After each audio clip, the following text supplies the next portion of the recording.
Hey, seventh grade, Mr. V here. How you doing? Hey, you know what? I wanted to come to you this week with another installment into my anger management series, if you will.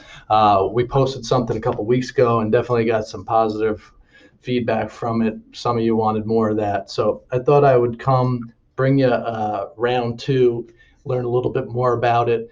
And at the end, I'm going to give you a little tip, one thing you can do to try and work through some of your anger. But let's remind ourselves about anger. Now, is anger in itself a bad thing? No, it's really not. We have to remember that, there's a reason we have our emotions, all of them. And the emotion of anger in itself is not a problem. In fact, it's essential, it's important, it's critical. We have to have it. Anger, and you got to remember, anger is everything from like mild annoyance and irritation all the way up to like surging rage, right? So it's kind of like a spectrum. And we need this emotional response. This emotional response is oftentimes responsible for initiating that fight or flight idea in our body, right? The idea of, are we going to, we are in danger, are we going to stay and fight, or are we going to get ourselves out of that situation? And we talked a little bit about that last week. But that fight or flight mechanism in our body, that is critical to our safety. And so anger is very important. I wanted to talk to you a little bit here about the three kind of basic ways we deal with anger. And we all, I think, deal with anger a little different, but we're humans, so there's a lot of similarities as well. And so right here, I wrote down a couple things. The first thing, the first way that many of us deal with anger is what they call stuffing, right? We get this anger, pent up anger inside of us, and we don't let it out. We just hold it in. We don't talk about it with anybody. We don't do anything to address it. We just stuff it down, stuff it down, stuff it down. And, this is an approach that sometimes feels like a good approach because, well, you might say it's better than exploding on somebody or telling somebody off or kind of mishandling your anger that way. But at the same time, when you stuff your anger down and stuff and stuff and stuff, it eventually piles up, piles up, piles up, piles up, and then it explodes. You explode, and that can cause a lot of problems for you and for the people around you. The next one is escalating, and that is not holding anything in ever. Just kind of, when you're angry, just letting it go. And that has a lot of negative consequences for us. Yeah, on one hand, we're not dealing with the stress or the burden of carrying that anger alone all day. It really has a lot of negative effects on our relationships with the people around us, the people that have to kind of deal with it, the people that we're unloading on constantly in our life because we're not managing it well. And the last one is, it's called managing. And this is kind of the more appropriate way of handling it. It's probably a combination of the first two, right? Sometimes it probably is appropriate when we're angry to kind of hold on to that anger. And other times it's probably appropriate to talk to people about it. I think it probably makes the most sense, though, to find someone in your life that you can trust, a parent, a guardian, a counselor, a teacher, a principal, a therapist, a doctor, somebody that you can talk to about anger when you're dealing with it. Because usually that can be a real help in terms of processing it through and seeing other perspectives and stuff. Um, so those are kind of the three ways that most people tend to deal with anger, and there really should again be like some kind of balance there. But I wanted to talk to you guys about one thing you could do. I like to be action minded, and so with that in mind, here's a tip. If you feel like you're struggling with anger, okay,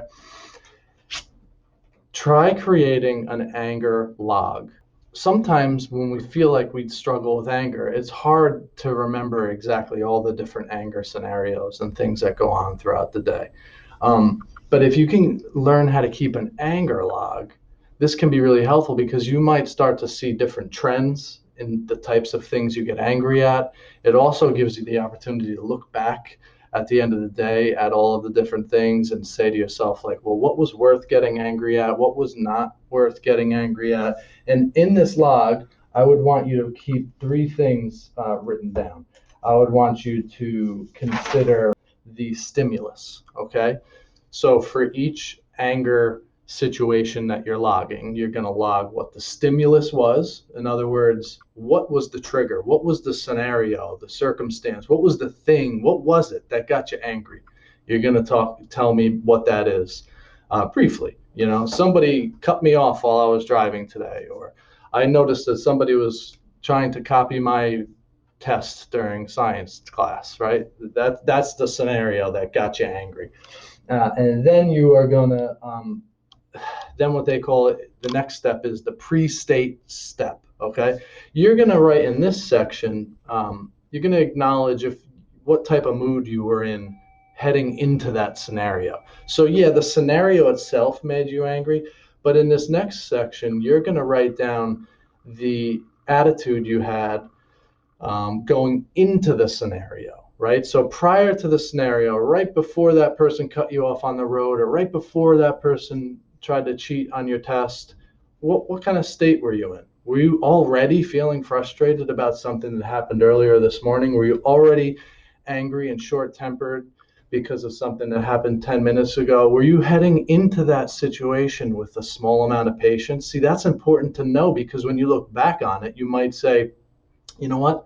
The only reason I actually snapped in that situation, it wasn't actually because someone cut me off. It was because, oh, wait, I hadn't eaten since 8 in the morning and I was hungry and I was feeling short tempered already, right? And that's really helpful.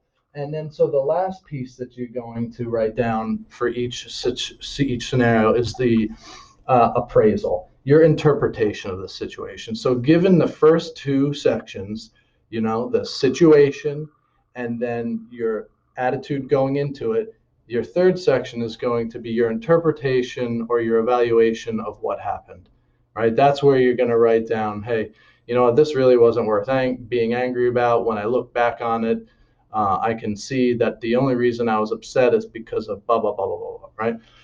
And over the course of the day, you're gonna do this, and then at night you're gonna have the opportunity to look through this thing, and you know, take a look and see, like, oh wow, I am getting exceedingly angry, constantly getting angry over the same things, very similar things. And then once you start seeing these trends and you're going to start to get to know yourself a little bit better, and then you can start working on, you know, how to address this stuff.